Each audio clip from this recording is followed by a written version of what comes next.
공모주 청약은 정말 정직하고 단순합니다. 돈 많은 사람이 갑입니다. 청약 증거금으로 많은 돈을 넣을수록 배정되는 주식의 수가 늘어나기 때문이죠. 그래서 흔히 말하는 종잣돈이 중요합니다. 부동산도 그렇고 공모주도 그렇고 재테크는 종잣돈이 핵심인데 종잣돈이 없으면 청약을 포기해야 하나요? 그렇지 않습니다. 여러분에게는 대출 또는 지인 찬스가 아직 남았습니다. 이걸 지렛대 삼아서 종잣돈의 벽을 넘는 겁니다. 이게 바로 레버리지.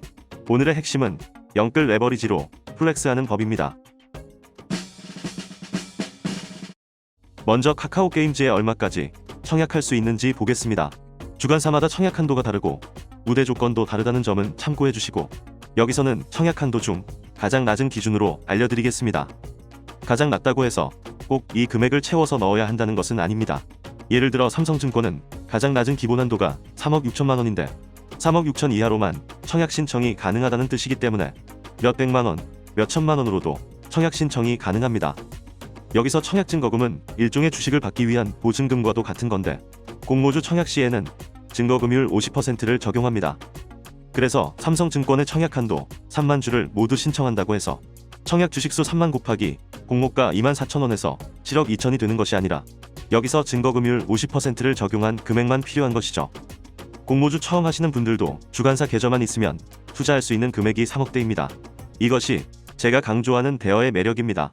중소형주는 청약 한도가 몇천 많아야 1억대임을 감안하면 더 많이 투자해서 더 많은 수익을 얻을 수 있는 찬스입니다.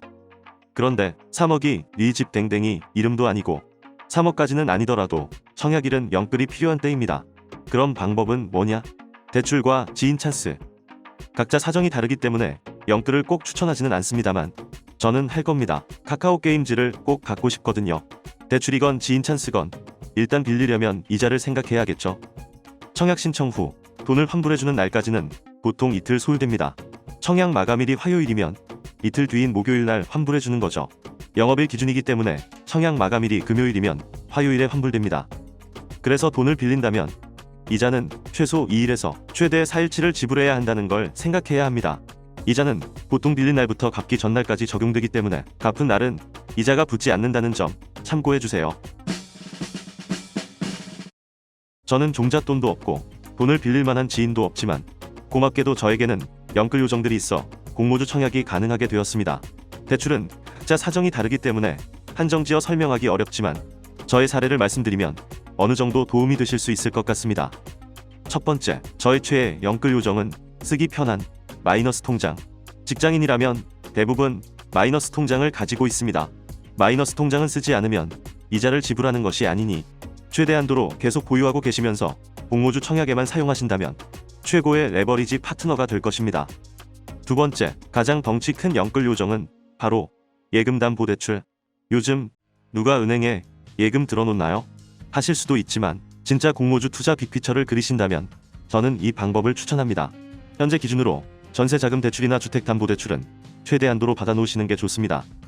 최근 대출 금리가 굉장히 낮기 때문에 대출이지만 일단 보유하고 계시는 것을 추천합니다. 집을 위해 대출받은 돈은 원금 손실이 있어서는 절대 안 됩니다. 따라서 대출받은 돈은 그나마 금리가 좋은 저축은행과 같은 제2금융권에 정기예금으로 넣어둡니다. 단 제2금융권은 부실의 위험이 상대적으로 크기 때문에 재무상태가 상위권인 은행에 예금자 보호가 적용되는 5천만 원씩 쪼개어 분산하여 예금해두면 됩니다. 그리고 공모주 청약으로 필요할 때마다 대출을 받아 자금을 사용하시면 되는데, 예금담보대출은 정해진 기간으로 빌리는 건별 대출과 마이너스 통장 개념의 한도대출 두 종류가 있습니다. 청약용으로는 당연히 마이너스 통장 개념의 한도대출이 적합하니 잘 기억해두셨다가 받으시면 되겠습니다. 요즘은 우량저축은행도 모바일 뱅킹이 워낙 잘 되어 있어서 지점에 가지 않고 컴퓨터 없이도 대출 실행하기가 편합니다. 참고로 대출 한도는 최고 90%, 대출 금리는 일반적으로 예금 금리의 2%가 추가되니 현재 기준으로는 3%대라고 생각하시면 됩니다. 세 번째, 덩치는 가장 작지만 급할 때 유용한 기타담보대출.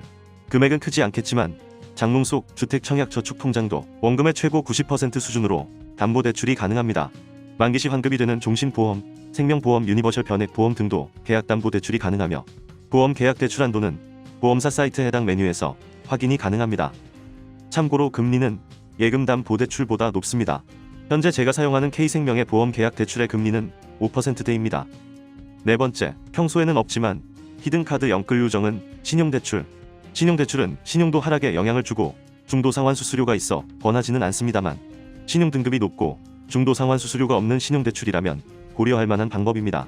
단, 신용대출을 받으신다면 제1금융기관에서만 받으시기 바랍니다. 저렇게 많이 대출을 받으면 신용등급이 엄청나게 하락할 것 같다고 생각하실 수 있는데 예금담보대출은 본인의 신용이 아니라 담보를 설정해서 빌리기 때문에 신용점수에 거의 영향을 주지 않습니다. 마이너스 통장과 신용대출은 신용점수 하락 요인이 되지만 상환을 하게 되면 다시 원상복구 또는 신용점수가 오히려 더 오를 수도 있습니다. 신용점수에 있어서 대출 후 상환은 오히려 긍정적인 요인으로 본다고 합니다. 이렇게 해서 영끌한 내 소중한 자금 증권사 계좌로 보내는데 불안하다고요? 증권사가 이틀 만에 망할 일도 없겠지만 우리 나라가 없어지지 않는 이상 망하더라도 다른 기관에서 인수하니 그런 걱정은 안 하셔도 되겠습니다. 계좌간 이체하실 때 계좌번호와 증권사 계좌주 이름이 맞는지 확인하는 것과 청약증거금은 환불받는 즉시 대출 상환하는 습관이 가장 중요합니다. 내 돈은 아니지만 잠깐 빌려서 이틀 투자하는 매력. 이것이 바로 공모주의 매력. 이렇게 영끌하여 레버리지 투자한 카카오게임즈 주식 배정받아 추석 때 가족들과 플렉스 하시길 바랍니다. 요약보시 다시 한번 요약해드립니다.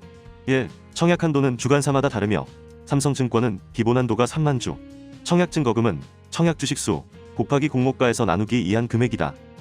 2. 청약용 영끌 레버리지는 마이너스 통장, 예금담 보대출 등이 적합하며 신용대출은 각자 상황을 고려하여 제1금융권에서만 받도록. 3. 계좌 이체 시 계좌번호와 증권사 계좌주 이름이 맞는지 확인하는 습관. 청약증거금은 환불받는 즉시 대출 상환하는 습관. 다음 편에는 카카오게임즈 청약 경쟁률 및 배정 주식수 예측하는 방법에 대해 알려드리겠습니다. 이상 오늘도 공모주 한 잔이었습니다. 감사합니다.